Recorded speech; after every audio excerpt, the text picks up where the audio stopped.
이제 묵상함으로 3.1절 기념 에스더의 기도회를 시작하겠습니다.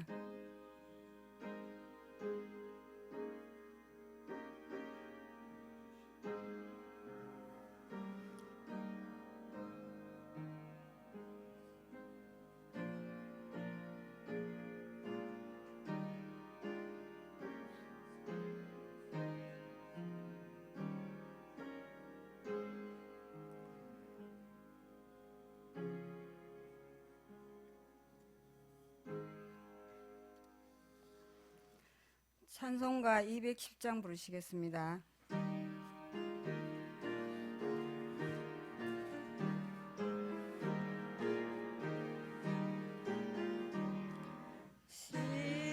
시온성과 같은 교회 그의 영광 한없다. 허락하신 말씀대로 주가 친히 세웠다. 반석 위에 세운 교회 흔들 자가 누구랴. 모든 원수의 옷사도 아무 근심 없도다. 생명샘이 솟아나와 모든 흙도 마시니 언제든지 흘러넘쳐 부족함이 없도다. 이런 물이 흘러간 목마를 자 누구랴. 주의 은혜 풍족하여 넘치고도 넘친다. 주의 은혜 내가 받아 시온 백성 되는 때 세상 사람 비방해도 주를 찬송하리라. 세상 헛된 모든 영광 아침 안개 같으나 주의 자녀 받을 복은 영원 무궁하도다.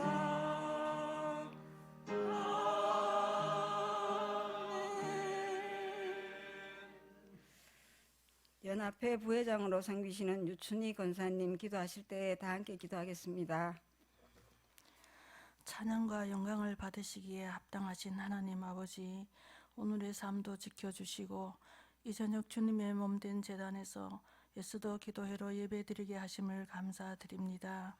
지난날 일본에게 나라를 빼앗기고 일본의 통치하에 그 힘들고 어려웠던 수십 년의 세월에도 우리의 어를 지키며 독립하고자 소중한 목숨을 내어놓고 해방운동에 앞장서셨던 믿음의 선조들과 조상님들께 감사드리며 그 가운데 함께 역사하셨던 하나님의 크고 놀라운 은혜로 암울했던 이 땅에 해방과 자유함을 허락하신 하나님께 무한 감사를 드립니다. 저희 세대는 역사로 배우고 들었을 뿐 그 시대를 살으셨던 어르신들은 얼마나 두렵고 고통스럽고 하루하루의 삶이 절절했을까요? 지금 이 시간 그때의 삶의 발자취를 생각해 보며 내 나라가 있다는 것이 얼마나 감사하고 행복이고 소중한 것인지를 다시금 깨닫습니다. 하나님 아버지, 지금까지 이 나라 대한민국과 함께 하시고 앞으로도 함께 하실 하나님께 우리 대한민국이 하나님의 영광을 위하여 쓰임받고 든든하게 서가는 자랑스러운 나라 되게 하여 주시옵소서. 이제 얼마 남지 않은 날에 나라의 일꾼을 세우는 선거가 있습니다. 정말 사심없이 나라와 국민을 위한 정치를 할 수 있는 일꾼들이 다 선출될 수 있기를 기도합니다. 또한 아직도 분단 국가로 남아있는 이곳에 하루속히 평화 통일이 이루어져 저 북한 땅에도 인권의 자유, 복음의 자유가 임하고 우리 모두가 전쟁과 핵의 위험으로부터 자유할 수 있는 그날이 올 때까지 나라와 민족을 위해 기도하는 우리 모두가 되길 기도합니다.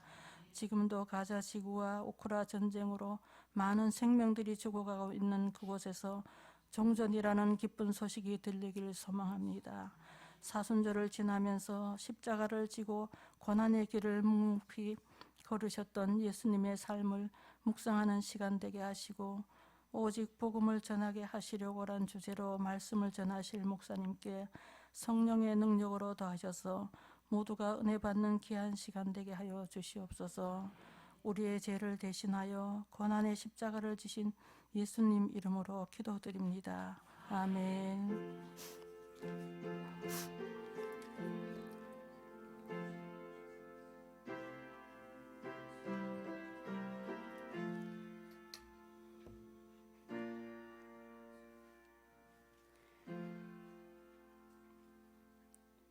연합회 총무로 섬기시는 이인순 권사님 성경 봉독하시겠습니다.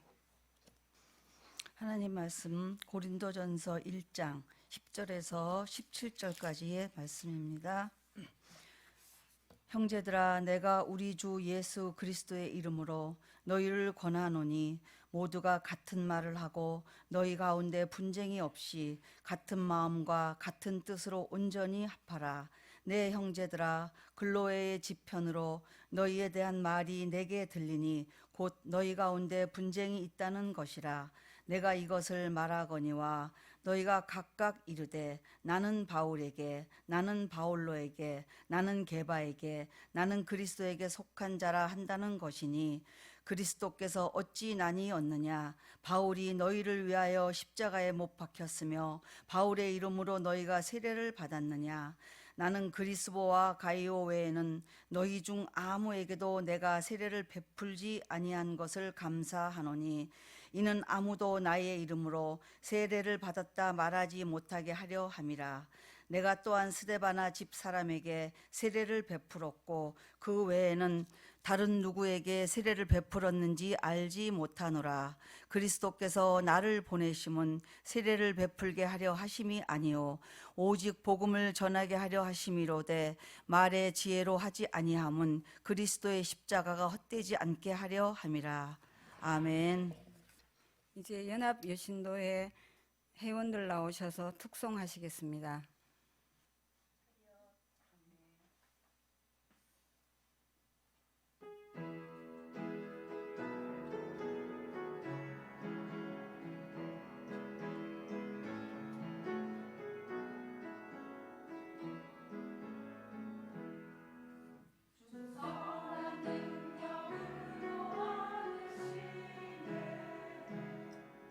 그 크신 발로 날 붙드시네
같이 온문수 목사님 나오셔서 오직 복음을 전하게 하시려고 라는 제목으로 설교해 주시겠습니다. 많은 은혜 받으시기 바랍니다.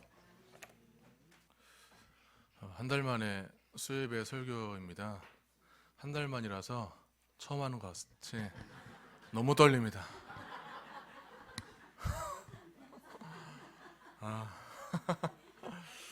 많이 떨립니다. 그래도 수요예배를 사모하는 마음으로 많이 모여주셔서 참 감사드립니다. 지난주에 전사님께서는 꼭 설교하실 때 한 번 실수하신다고 했는데 부임 6년 차 정도 되면은 한 번만 하나 보다. 저는 엄청나게 많이 하는데 좀 부러웠습니다. 저는 사람들 대하는 것도 참 어려워했던 사람이고 사람들 앞에서 말하는 것도 정말 힘들었던 사람인데 저를 목회자로 세우신 것도 그리고 여기까지 풍기교회까지 인도하신 것도 하나님 인도하심이고 기적입니다. 네.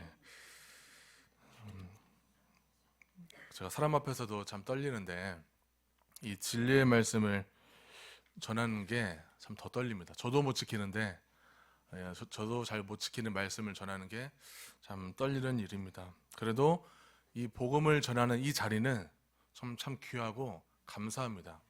제가 떠는 모습만 보여드렸을 뿐이지 말씀을 준비하는 거 제가 참 좋아해요. 말씀 연구하고 해석하고 이거 전할 생각만 하면 막 혼자 막 되게 좋아하는데 막상 올라오면 그렇게 그런 좋아하는 티는 안 나고 막 떨기만 해서 좀 아쉽기도 합니다. 앞으로 하나님께서 또 많이 열심히 훈련시켜 줄 줄 믿습니다. 바울이 이 고린도 교회를 세웠을 때 세우고 맨 처음에 설교를 할 때도 아마 이런 비슷한 감히 제가 뭐 바울의 떨림과 견줄 수는 없지만 바울도 역시 이 교회를 세우고 나서 처음 말씀을 선포할 때는 무지 떨렸을 것 같아요. 사람 앞에서의 떨림이 없을 수는 없지만 앞으로 더 무궁무진한 하나님의 원대한 그 계획, 이 구원 사역이 퍼져나갈 것을 기대하면서 전했던 이 진리의 말씀, 그 선포는 엄청 떨렸을 것 같습니다. 이 고린도전서는 바울이 고린도 교회 목회를 이제 그만두고 에베소에 가서 에베소에 있을 때 고린도 교회를 향해서 쓴 편지입니다. 그렇기 때문에 고린도 교회에서 맨 처음 그 바울이 그 설교했을 때 그 떨림은 온데간데 없고 완전 다른 분위기로 편지가 흘러가고 있습니다. 목회를 그만두니까 고린도 교회에서 그동안 잠잠했던 갈등들이 문제들이 분쟁들이 수면 위로 하나둘 계속 드러났습니다. 너무 이게 커져버려서 교회가 거의 이제 갈라지려고 하는 위험까지 오게 되었습니다. 우리가 신앙생활을 할 때 또는 어떤 교회 또는 우리가 속해 있는 여러 집단 공동체 가운데 그런 크고 작은 갈등 위기 속에서도 우리가 확실하게 붙들어야 할 것을 확실하게 붙드는 그런 은혜가 있기를 축원합니다. 우리 10절과 11절 말씀 10절 11절 같이 읽도록 하겠습니다. 형제들아 내가 우리 주 예수 그리스도의 이름으로 너희를 권하노니 너희가 같은 말을 하고 너희 가운데 분쟁이 없이 같은 마음과 같은 뜻으로 온전히 합하라. 내 형제들아 글로웨의 제편으로 너희에 대한 말이 내게 들리니 곧 너희 가운데 분쟁이 있다는 것이라. 아멘. 이 분쟁이라는 것은 특징이 꼭 있습니다. 꼭 파괴하는 기능을 합니다. 분쟁은 분열시킵니다. 갈라지게 만듭니다. 그러니까 분쟁이 한번 시작되면은 아무리 복음이 전해도 이 복음의 기능이 마치 상실한 것처럼 복음의 그 영향력이 잘 미치지 못합니다. 그렇게 복음의 기능이 상실되고 멈춰 있으니까 교회가 심각한 위기에 지금 있다고 판단을 했습니다. 바울이. 그런 공동체를 향해서 10절과 11절에 형제들아 이렇게 불러요. 바울이 교회를 향해서 형제들아 부른 것은 바울의 애정이 많이 담겨있는 호칭이에요. 동시에 분열에 대해서 같이 극복할 책임이 있는 관계라는 것을 지금 표현하고 있습니다. 바울은 떠났지만 우리는 이 문제에 대해서 이 심각한 사안에 대해서 같은 공동의 책임의 관계입니다. 이걸 얘기하고 있습니다. 교회 안에서 얼마든지 갈등이 생길 수 있어요. 생각이 다 다르니까. 근데 갈등이 생겼는데 이거는 너희들 그냥 알아서 화해해. 둘이 그냥 알아서 해결해 하고 외면해 버리면은, 물론 그런 아주 간단한 사안도 있겠지만 대개의 경우 갈등은 많은 이해관계가 얽혀있기 때문에 나몰라라 하고 외면하게 되면은 그런 사람은 공동체의 일원이라고 볼 수 없을지도 몰라요. 우리는 갈등은 공동의 책임이 따릅니다. 바울이 그리스도의 이름으로 권하고 있는데, 그리스도께서 가르쳐 주신 말씀의 근거에서 권면하는 것입니다. 어떤 말씀이냐면은 교회는 그리스도의 몸이다. 교회는 하나 되어야 된다. 이 말씀을 가지고 전하고 있습니다. 그래서 같은 말, 같은 마음, 같은 뜻으로 온전히 합하라고 얘기하고 있는데요. 이거는 뭐 다 똑같이 생각하고 똑같이 말하라는 어떤 물리적인 그런 어떤 사회주의나 전체주의처럼 물리적인 일치를 얘기하는 것이 아닙니다. 복음의 일치해야 되는 것입니다. 다 생각을 똑같이 막 맞추라는 게 아니라 우리가 각자의 개인이 복음의 일치만 되면은 교회가 하나 될 수 있다는 것입니다. 사람마다 생각이 참 달라요.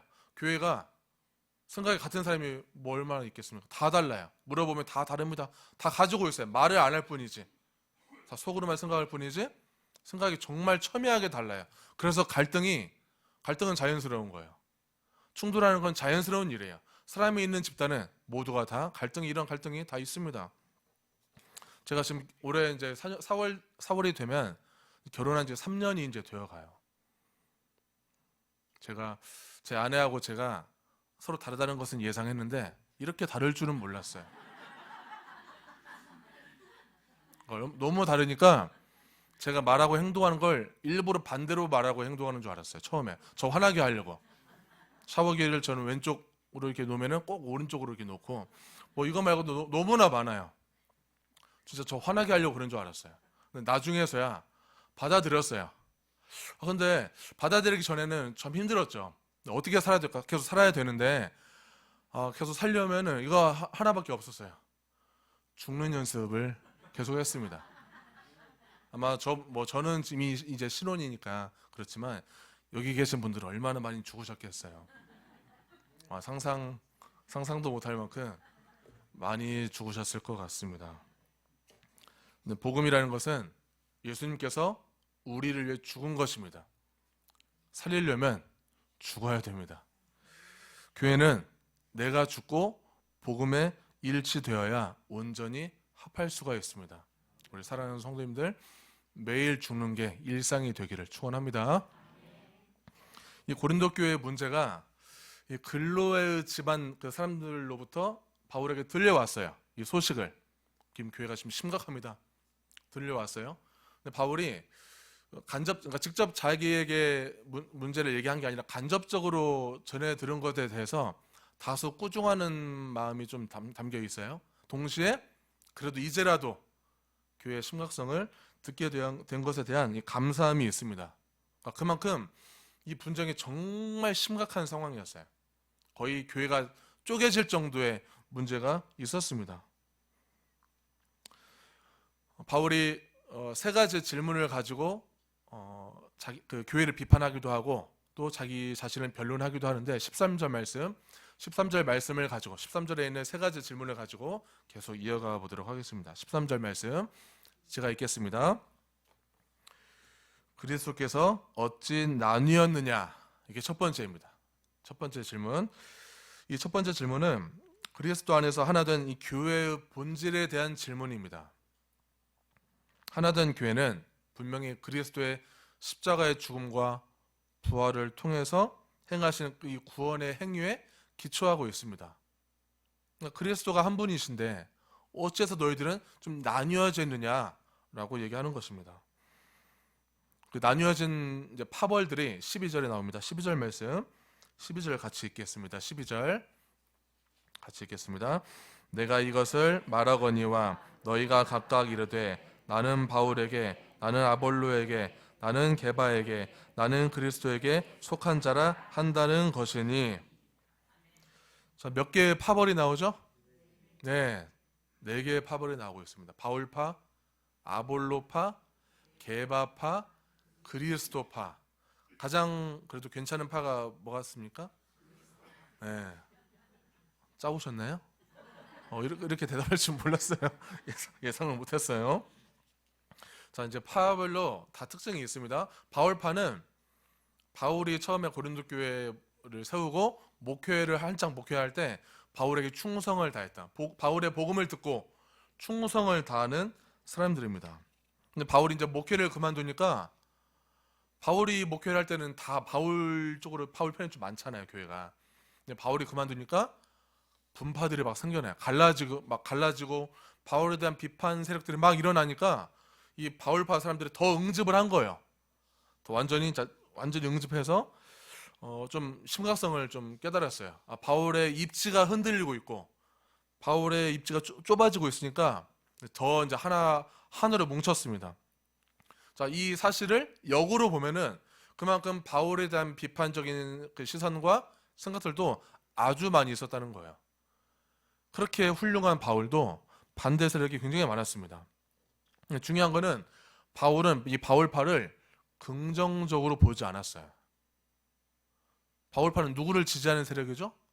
바울을 지지하는 세력인데도 전혀 긍정적으로 보지 않았습니다. 왜냐?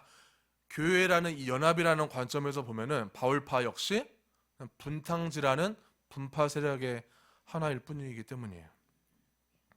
자, 아볼로는 바울의 후임 목사예요. 근데 이 아볼로가 인기가 굉장히 많았습니다. 바울은 좀 말투가요, 좀 투박하고 조금 어눌하고 좀 거칠어요. 근데 아볼로는 달변가예요. 말을 기가 막히게 잘해요. 김필수 목사님처럼 너무너무 잘해요. 아멘이죠. 이렇게 사회생활 합니다. 근데 고린도 교회 교인들이 아볼로를 정말 좋아했어요. 말을 잘하니까 굉장히 지혜로워 보이고 똑똑하게 보였어요. 그러니까 아볼로 목사 중심으로 또 이제 세력이 하나 만들어졌습니다. 그렇다고 해서 바울이 이 아볼로 목사를 질투하진 않았어요. 오히려 이 아볼로는 좀 독자적으로 움직이는 사역자였습니다. 그래도 아볼로 나름대로의 역할이 있었기 때문에 아볼로를 동역자로 여겼어요. 자, 이제 세 번째 게바파는 누구죠? 베드로입니다. 수준이 정말 높으시네요. 여기는. 게바 모르실 줄 알았는데 게바파가 어떻게 모였냐면은 베드로가 수리아 지역에서 선교 사역을 할 때 그때 베드로의 설교를 통해서 변화된 유대인들이 고린도에 모여 있을 때 응집된 세력들이에요. 근데 이 사람들은 유대인들이 중심으로 모였기 때문에 정식 사도가 아닌 바울을 좀 싫어하고 인정하지 않았어요. 그리고 예수의 수제자가 베드로이기 때문에 바울보다 베드로의 권위를 훨씬 더 높게 쳐야 된다, 이렇게 생각하는 사람들이었습니다. 자, 여기까지는 지금 어떤 사람의 이름을 내걸고 사도들이나 어떤 사역자의 이름을 내걸고 만든 세력들입니다. 마지막 그리스도파, 우리 성도님들이 좋아하시는, 아까 좋게 여겼던 그리스도파에 대해 좀 이제 보려고 합니다. 이 그리스도파는 이름을 걸고 어떻게 사역자를 걸고 분파를 만들 수 있느냐? 이건 말도 안 된다. 이건 모순이다. 우리 신앙과 반대이고 성경적으로도 맞지 않아. 그런 사람들이 모인 사람들이에요. 그럴싸하죠. 이건 말도 안 돼. 이건 모순이야. 근데 문제는 그리스도를 앞세워서 모이긴 했는데 목표가 있어요. 자기 정체성을 주장하는 게 목표예요. 결국 자기들의 정체성, 자기들의 세력을 계속 존재감을 과시하고 내세우는 게 목표였습니다. 자기들의 주장에는 뭐가 들어있냐면은 예수님의 십자가 구원 정신이 들어있기보다는 부활하신 예수의 영이 우리에게만 임해서 우리가 이미 하나님 나라에 들어갔다는 그 교만이 들어있었어요. 성령주의자들, 은사주의자들이 여기에 속했습니다. 바울은 이 네 개 전체 파벌을 전부 다 비판하고 있어요. 왜냐하면 이 하나된 공동체를 계속 위협하고 서로 싸우고 서로 권력 싸움을 하고 그런 분쟁을 일삼기 때문이에요. 근데 분파 이름을 내건 이 지도자 이름, 사람 이름, 이 사람이 문제가 아니라 그 사람을 추종하는 세력을 비판하는 것입니다. 내가 추종하는 세력만이 진리이고 그 집단만 옳고 바르다고 생각합니다. 그러니까 내 세력을, 내 집단을, 그 세를 더 넓히고 크게 해서 계속 권력 분쟁을 해야 된다고 생각을 합니다. 제국의 생각들, 특히 이 제국주의라는 것은 힘 있는 나라가 힘 없는 나라를 먹는 것이 아주 당연한 이치라고 생각을 해요. 그러니까 힘 없으면 당하고 희생하는 게 당연한 거예요. 그게 강한 자들의 생각이에요. 그게 제국의 생각입니다. 힘 없으면 희생되어도 할 말이 없는 거예요. 이 커다란 힘의 억압들, 그리고 권리를 박탈하는 그 모든 것들 때문에 끝없이 우리 민족이 목숨 걸고 동포들이 죽어나가는 그 처절한 현실 앞에서도 끝없이 목숨을 걸고 싸웠습니다. 그리고 계속 독립을 갈망했습니다. 독립을 위해서 이 나라 이 민족이, 이 동포가 하나 되었습니다. 고린도전서 3장 23절에 보면은 너희는 그리스도에게 속해 있다고 바울은 선언하고 있습니다. 그러니까 우리가 그리스도에게 속해야 진정한 하나가 될 수 있는 것입니다. 분파의 이름, 세력 다 의미가 없는 것입니다. 다 분파마다 각자 나름대로 다 의미를 부여하고 열심히 세력을 키우고 싸우지만 우리가 옳아, 너희는 다 틀렸어. 계속 그렇게 정말 목숨 걸고 모든 정력을 다해서 그렇게 싸우지만 이것들은 다 사단의 종노릇 하는 것입니다. 혹시 우리 마음속에 이런 마음이 없을 수 없어요. 다 있어요. 사람이기 때문에, 죄인이기 때문에 다 있습니다. 친한 사람끼리 뭉치고 싶고 나와 다른 생각을 하는 것에 대해서 반대하고 싶고 밀어내고 싶은 게 우리의 본성, 우리가 가지고 있는 본성이에요. 악한 본성이에요. 이거에 대한 유혹이 우리는 계속 따라다니고 있습니다. 내가 거기에 그 사단의 유혹에 순종할 것인지 사단의 앞잡이 노릇을 할 것인지 우리는 선택할 수 있어요. 내가 예수의 길로, 말씀의 길로, 정의의 길로 그 길을 걸어가시기를 소망합니다. 13절 말씀 다시 보겠습니다. 13절 이번에는 두 번째 질문입니다. 제가 읽겠습니다. 바울의 이름으로 너희가 세례를 받았느냐입니다. 이 질문은 고린도 교회의 시작이 누구에 의한 것인지를 물으면서 세례를 언급하고 있습니다. 이 세례라는 것은 그리스도의 몸에 참여하는 행위입니다. 본래 예수 그리스도의 이름으로 행했기 때문에 세례를 받은 자들은 당연히 다 예수에게 속하게 되어 있습니다. 세례는 그래요. 근데 마치 많은 사람들이 바울을 비판하면서 바울의 이름으로 세례를 줬대, 이런 식으로 루머를 퍼뜨려요. 마치 바울이 자기가 교주인 것처럼, 자기가 마치 무슨 신인 것처럼 그렇게 세례를 주더라, 세례를 많이 베풀더라, 이런 루머가 막 돌아요. 바울을 비판하고 바울을 싫어하는 사람들이 그런 루머를 만들었습니다. 근데 아무리 바울이 고린도 교회를 세웠어도 죄를 대속하는 구원의 능력은 바울에게는 없는 것입니다. 바울이 그 예수를 따르는 것이지, 바울이 그러한 자기가 예수라고 착각하고 자기가 뭔가 무슨 능력이 있다고 착각해서 그런 일을 한 적이 없다는 것을 지금 명백하게 변론하고 있는 것입니다. 그러니까 아무리 일부가 이 바울파를 주장해도 이 바울은 자기가 어떤 교주처럼 오해할 만한 그 거리들이나 근거들을 준 적이 없다는 것을 계속 얘기하고 있습니다. 그러면서 17절에 바울의 사명을 얘기하고 있습니다. 17절 말씀 제가 보겠습니다. 그리스도께서 나를 보내심은 세례를 베풀게 하려 하심이 아니요 오직 복음을 전하게 하려 하심이로되. 자, 여기까지만 보겠습니다. 바울의 사명은 복음 증거입니다. 바울은 오직 이것 때문에 자기가 예수님께 목숨을 내걸었어요. 복음 하나 때문에 시작했습니다. 그러니까 단지 사람들이 떠벌리고 있는, 그러니까 세례를 베푸는 것에 국한된 사역이 아니었어요. 세례가 그렇게 중요한 것이 아니었어요. 그냥 그냥 좀 몇몇 가정에게 세례를 베푼 적은 있었어요. 근데 그게 주가 아니었어요. 바울의 이름으로 세례를 준 적도 없고 오직 바울은 세례를 주더라도 예수의 이름으로 줬을 뿐입니다. 사도로서의 가장 큰 책임은 복음을 선포하는 일입니다. 그러니까 바울은 복음을 선포하기 위해서 자칭 사도라고 생각하고 사역을 시작한 것입니다. 그러면서 17절의 앞부분에 보면은 그리스도께서 나를 보내셨다. 이 말은요, 여기에는 사도직의 그 본질이 들어있어요. 사도직의 본질.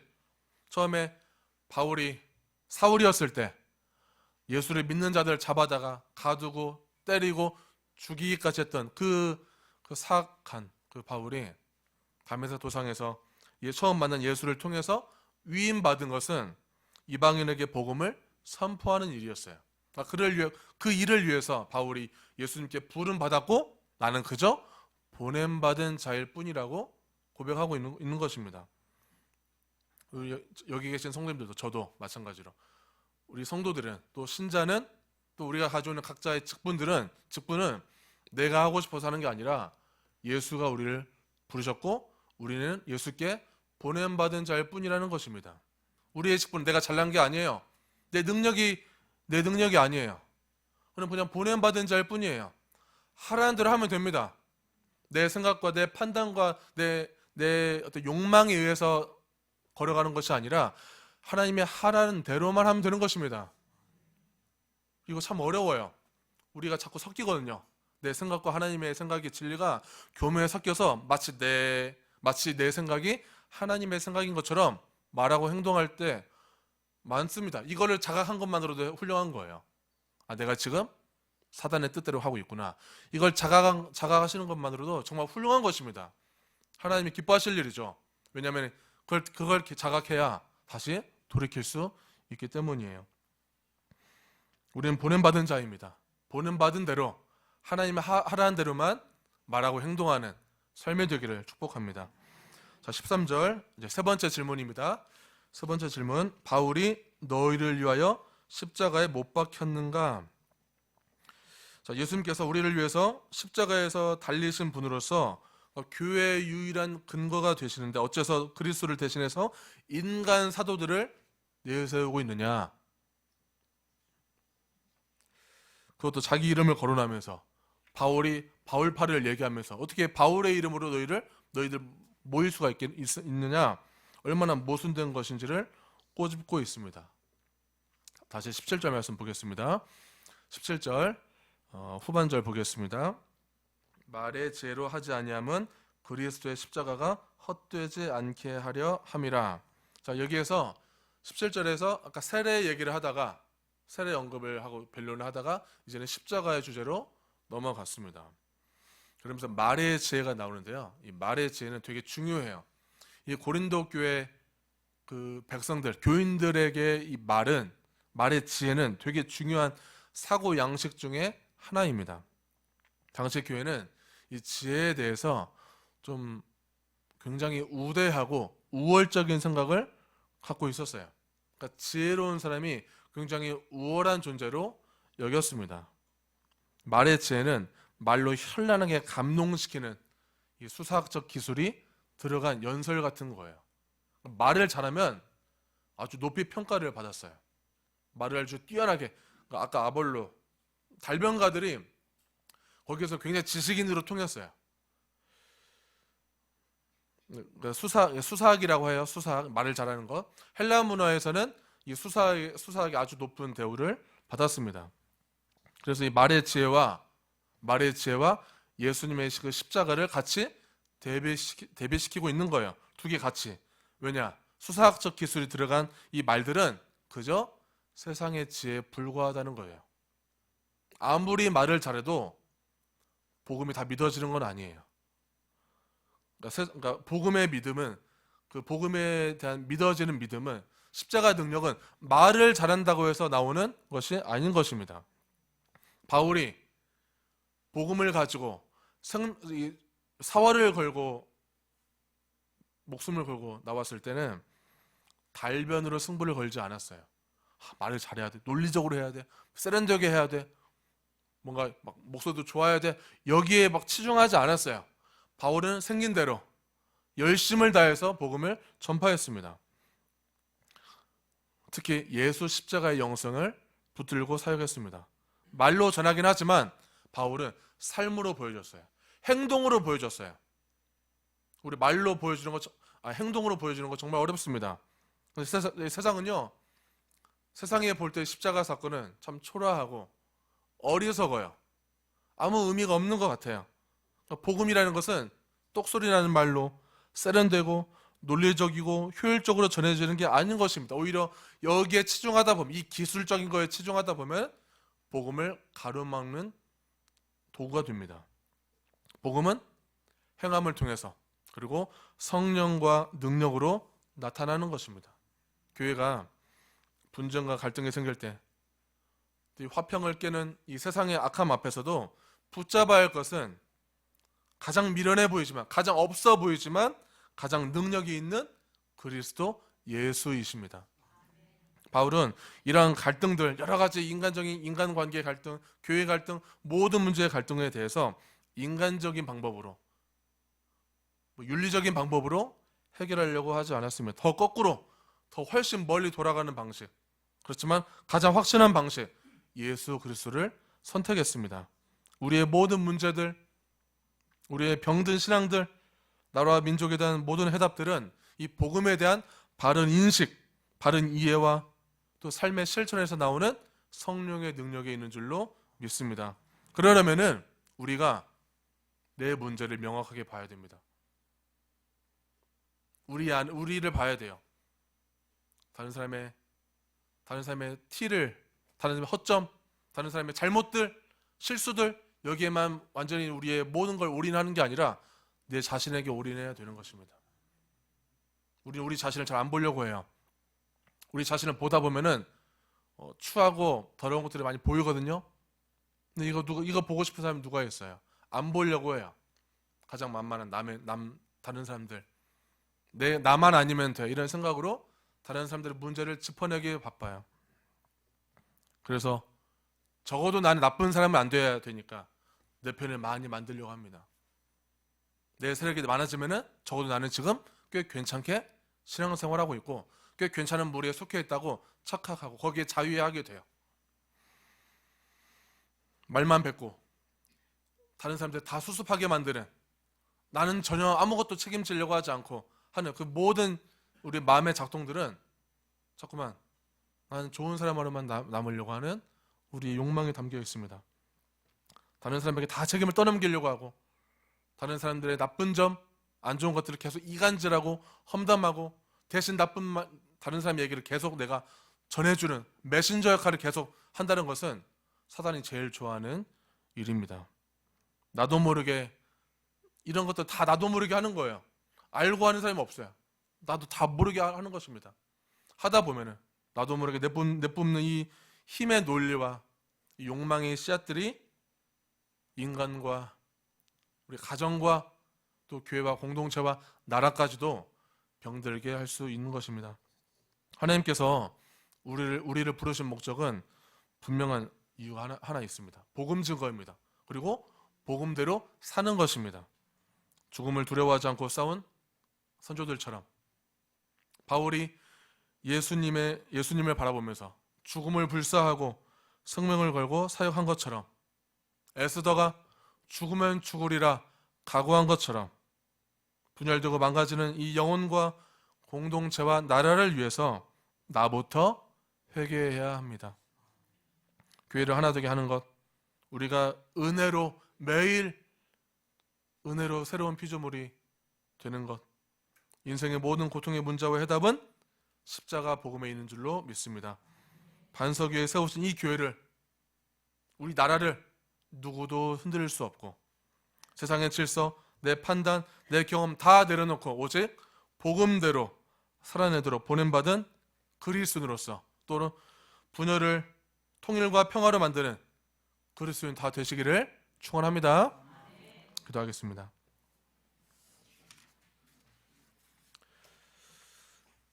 사랑의 주님, 감사합니다. 이 나라 이 민족을 불쌍히 여기시고 또 사랑하여 주시고 늘 함께하여 주셔서 감사합니다. 모든 역사 가운데 우린 피눈물 흘리며 힘들어했고 갈라지는 것 때문에 나라가 또 교회가 또 가정이 힘들어했고 각 개인을 보면 우리 마음도 분열되어서 늘 불안하고 우울하고 두려움 가운데 살았던 우리의 삶임을 고백합니다. 그런 와중에서 그런 역사 가운데서도 하나님 언제나 우리를 한 번도 잊어버리지 않으시고 늘 동행하여 주신 은혜 감사합니다. 하나님은 분명히 사람을 통해서 일하시는 분인 줄로 믿습니다. 누군가는 그냥 중간만 가려고 내 목소리를 내지 않고 잠잠히 침묵만 하고 있지만 누군가는 내 피를 봐서라도 이 민족을 위해서, 교회를 위해서, 또는 내가 사랑하는 사람을 위해서 끝까지 싸워했던 우리 선조들과 조상들, 우리 선배들, 믿음의 선배들까지 그 사람을 통해서 계속 역사는 흘러왔고 정의가 세워지고 바른 교회들이 세워진 줄로 믿습니다. 그 주인공이 남이 아니라 내가 될 수 있도록 언제나 하나님만 바라보게 도와주시고 말씀만 바라볼 수 있도록 도와주시옵소서. 바울이 사활을 걸고 불굴의 의지로 예수를 전한 것처럼 내가 죽겠다는 각오로 한 것처럼 우리도 그런 각오를 가지고 삶을 살아갈 수 있도록 도와주시옵소서. 살려고 하는 자 죽을 것이고 죽으려고 하는 자 산다고 말씀하신 것처럼 예수 생명 바라보며 그 십자가의 능력 바라보면서 우리도 한 걸음 한 걸음 죽으며 나아갈 수 있도록 도와주시옵소서. 죽음을 두려워하지 않게 도와주시고 분쟁을 두려워하지 않게 도와주시고 그 끝은 하나님께서 우리를 안아주시고 살리시는 그 생명 가운데인 줄로 알고 끝까지 주님만 바라보고 나아갈 수 있도록 도와주시옵소서. 하나님, 오늘 우리의 예배를 받아주시옵소서. 우리 교회의 예배를 받아주시옵소서. 우리 성도님들의 삶을 주님께서 받아주시고 주장하여 주시옵소서. 우리 입술에서 사단의 말이 아니라 저주의 말이 아니라 나쁜 말이 아니라 축복의 말과 능력의 말, 성령의 말이 나올 수 있도록 인도하여 주시옵소서. 말씀을 암송하고 외운 대로 그 말씀에 늘 전해지게 도와주시고 우리의 삶을 통하여서 믿지 않는 자들이 우리의 삶을 읽고 교회에 나올 수 있는 은혜가 넘칠 수 있도록 도와주시옵소서. 앞으로의 삶도 이 나라의 역사도 믿는 자들을 위해서 싸우는 복음을 위해 싸우는 자들을 위해서 계속 교회의 역사는 흘러가는 걸로 믿고 두려워하지 않고 주만 바라보며 나아갈 수 있도록 도와주시옵소서. 예수님의 이름으로 기도합니다. 아멘. 평통부장으로 섬기시는 전명희 권사님, 부서기로 섬기시는 김금여 집사님, 부회계로 섬기는 성정은 집사님 나오셔서 독립선언문 낭독하시겠습니다.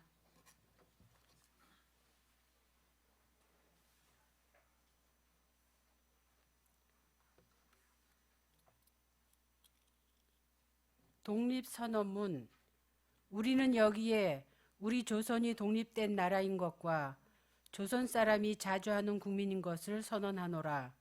이것으로써 세계 모든 나라에 알려 인류가 평등하다는 큰 뜻을 밝히며 이것으로써 자선만대에 일러 결의가 스스로 존재하는 마땅한 권리를 영원히 누리도록 하노라. 반만년 역사의 권위를 의지하고 이것을 선언하는 터이며 2천만 민중의 충성으로 모아 이것을 널리 알리는 터이며 결의의 한결같은 자유 발전을 위하여 이것을 주장하는 터이며 사람된 양심의 발로로 말미암은 세계 개조의 큰 기운의 수능에 나가기 위하여 이것을 드러내는 터이니 이는 하늘의 명령이며 시대의 대세이며 온 인류가 더불어 같이 살아갈 권리의 정당한 발동이므로 하늘 아래 그 무엇도 이것을 막고 누르지 못할 것이라. 낡은 시대의 유물인 침략주의, 강권주의의 희생을 당하여 역사 있는 지 여러 천년에 처음으로 다른 민족에게 억눌려 고통을 겪은 지 이제 10년이 되도다. 우리가 생존권마저 빼앗긴 일이 무릇 얼마며 정신의 발전이 지장을 입은 일이 무릇 얼마며 결의의 존엄성이 손상된 일이 무릇 얼마며 새롭고 날카로운 기백과 독창성을 가지고 세계 문화의 큰 물결에 이바지할 기회를 잃은 일이 무릇 얼마인가. 오호, 예로부터 억울함을 풀어보려면, 지금의 괴로움을 벗어나려면, 앞으로의 두려움을 없이 하려면, 결의의 양심과 나라의 도의가 짓눌려 시든 것을 다시 살려 키우려면, 사람마다 제 인격을 옳게 가꾸어 나가려면, 불쌍한 아들, 딸에게 부끄러운 유산을 물려주지 않으려면, 자자손손이 길이 완전한 행복을 누리게 하려면 우선 급한 일이 결의의 독립인 것을 뚜렷하게 하려는 것이라. 2천만 각자가 사람마다 마음속에 칼날을 품으니 인류의 공통된 성품과 시대의 양심이 정의의 군대가 되고 인륜과 도덕이 무기가 되어 우리를 지켜주는 오늘, 우리가 나아가 이것을 얻고자 하는데 어떤 힘인들 꺾지 못하며 물러서 계획을 세우는데 무슨 뜻인들 펴지 못할까. 병자 수호 조약 이후 시시때때로 굳게 맺은 약속을 저버렸다 하여 일본에 신이 없음을 탓하려 하지 아니하노라. 학자는 강단에서, 정치인은 실생활에서 우리 조상 때부터 물려받은 이 터전을 식민지로 삼고 우리 문화민족을 마치 미개한 사람들처럼 대하여 한갓 정복자의 쾌감을 탐낼 뿐이요, 우리의 영구한 사회의 기틀과 뛰어난 이 결의의 마음가짐을 무시한다 하여 일본의 옳지 못함을 책망하려 하지 아니하노라. 자기를 일깨우기에 다급한 우리는 다른 사람을 원망할 여가를 갖지도 못하였노라. 현재를 준비하기에 바쁜 우리에게는 예부터의 잘못을 따져볼 겨를도 없노라. 오늘 우리의 할 일은 다만 나를 바로잡는 데 있을 뿐 결코 남을 헐뜯는 데 있지 아니하도다. 엄숙한 양심의 명령을 따라 자기 집의 운명을 새롭게 개척하는 일일 뿐 결코 묵은 원한과 일시의 감정을 가지고 남을 시기하고 배척하는 일이 아니로다. 낡은 사상과 낡은 세력의 얽매인 일본의 위정자의 공명심의 희생으로 이루어진 부자연스럽고 불합리한 이 그릇된 현실을 고쳐서 바로잡아 자연스럽고 합리적인 올바른 바탕으로 되돌아가게 하는 것이라. 처음부터 이 결의가 원해서 된 일이 아닌 두 나라의 합병의 결과는 마침내 억압으로 이루어진 당장의 편안함과 차별에서 오는 고르지 못함과 통계 숫자 때문에 이해가 서로 엇갈린 두 민족 사이에 화합할 수 없는 원한의 도랑이 날이 갈수록 깊이 패이는 지금까지의 사정을 한번 살펴보라. 용감하게 옛 잘못을 고쳐잡고 참된 이해와 동정에 바탕한 우호적인 새 시대를 마련하는 것이 서로 화를 멀리하고 복을 불러들이는 가까운 길인 것을 밝히 알아야 할 것이 아니냐. 또한 울분과 원한이 쌓인 2천만 국민을 힘으로 붙잡아 묶어둔다는 것은 다만 동양의 영원한 평화를 보장하는 노릇이 아닐 뿐 아니라 이것이 동양의 평안함과 위태함을 좌우하는 4억 중국 사람들의 일본에 대한 두려움과 새함을 갈수록 짙어지게 하여 그 결과로 동양 전체가 함께 쓰러져 망하는 비운을 초래할 것이 뻔한 터에 오늘 우리의 조선 독립은 조선 사람으로 하여금 정당한 삶과 번영을 이루게 하는 동시에 일본으로 하여금 잘못된 길에서 벗어나 동양을 버티고 나갈 이로서의 무거운 책임을 다하게 하는 것이며 중국으로 하여금 꿈에도 피하지 못할 불안과 공포로부터 떠나게 하는 것이며 또 동양의 평화가 중요한 일부가 되는 세계 평화와 인류 복지에 꼭 있어야 할 단계가 되게 하는 것이라. 이것이 어찌 구구한 감정상의 문제이겠느냐. 아, 새 하늘과 새 땅이 눈앞에 펼쳐지누나. 힘의 시대는 가고 도의의 시대가 오누나. 지나간 세기를 통하여 깎고 다듬어 키워온 인도적 정신이 바야흐로 새 문명의 서광을 인류의 역사 위에 던지기 시작하누나. 새 봄이 온 누리에 찾아들어 만물의 소생을 재촉하누나. 얼음과 찬눈 때문에 숨도 제대로 쉬지 못한 것이 저 한때의 시세였다면 온화한 바람, 따뜻한 햇볕에 서로 통하는 낌새가 다시 움직이는 것은 이 한때의 시세이니 하늘과 땅의 새 기운이 되돌아오는 이 마당에 세계의 변하는 물결을 타는 우리는 아무 주저할 것도 없고 아무 거리낄 것도 없도다. 우리가 본디 타고난 자유권을 지켜 풍성한 삶의 즐거움을 마음껏 누릴 것이며 우리가 넉넉히 지난 바 독창적 능력을 발휘하여 봄 기운이 가득한 온 누리에 결의의 뛰어남을 꽃피우리라. 우리는 그래서 분발하는 바이라. 양심이 우리와 함께 있고 진리가 우리와 더불어 전진하나니 남자, 여자, 어른, 아이 할 것 없이 음침한 옛집에서 힘차게 뛰쳐나와 삼라만성과 더불어 즐거운 부활을 이룩하게 되누나 천만세 조상들의 넋이 우리를 안으로 지키고 전 세계의 움직임이 우리를 밖으로 보호하나니 이래 손을 대면 곧 성공을 이룰 것이라. 다만 저 앞에 빛을 따라 전진할 따름이로라. 공약 3장 하나. 오늘 우리의 이 거사는 정의, 인도, 생존, 번영을 찾는 결의의 요구이니 오직 자유의 정신을 발휘할 것이고 결코 배타적 감정으로 치닫지 말라. 하나. 마지막 한 사람에 이르기까지 마지막 한순간에 다다를 때까지 민족의 올바른 의사를 시원스럽게 발표하라. 하나. 모든 행동은 먼저 질서를 존중하여 우리들의 주장과 태도가 어디까지나 공명정대하게 하라.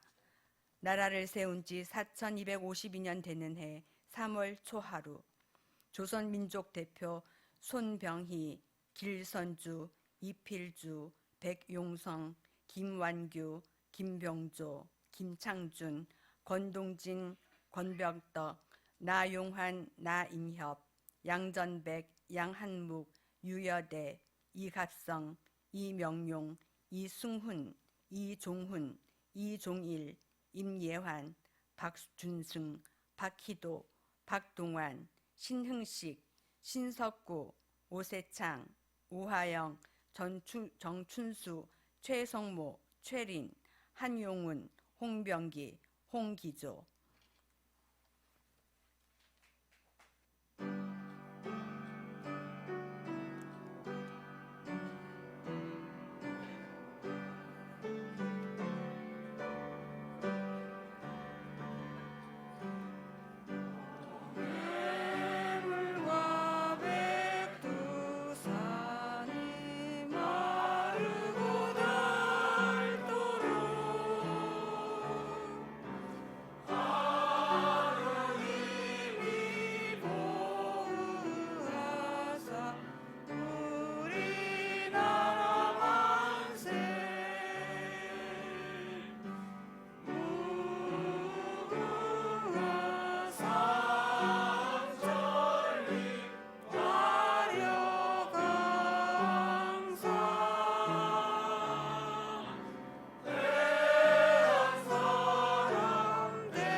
자, 대한 독립 외치면은 만세하겠습니다. 대한 독립 만세! 만세! 만세! 기도하겠습니다. 이제는 생명을 주시기 위해서 평화의 왕으로 오신 우리 주 예수 그리스도의 크신 은혜와 하나님 아버지의 놀라우신 사랑하심과 성령님의 위로 역사 교통하심이 갈라지고 찢겨진 우리 마음과 가정과 공동체와 교회와 이 나라와 민족을 수호하기 위해서 불타는 의지로 목숨을 걸고 싸운 우리 선조들을 보며 또한 믿음으로 악한 세력에 서지 않고 언제나 정의의 길을 선택한 우리 믿음의 선배들을 보며 우리도 예수 생명이 깃든 복음만을 붙들고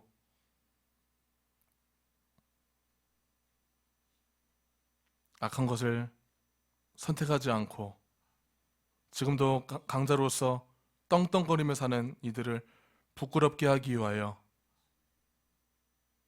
언제나 말씀만을 붙들고 거룩함을 잃지 않으려고 노력하는 여기 오는 모든 성도님들 머리 위에 이 나라 이 민족 위에 지금부터 영원토록 함께 하시기를 간절히 축원하옵나이다. 아멘.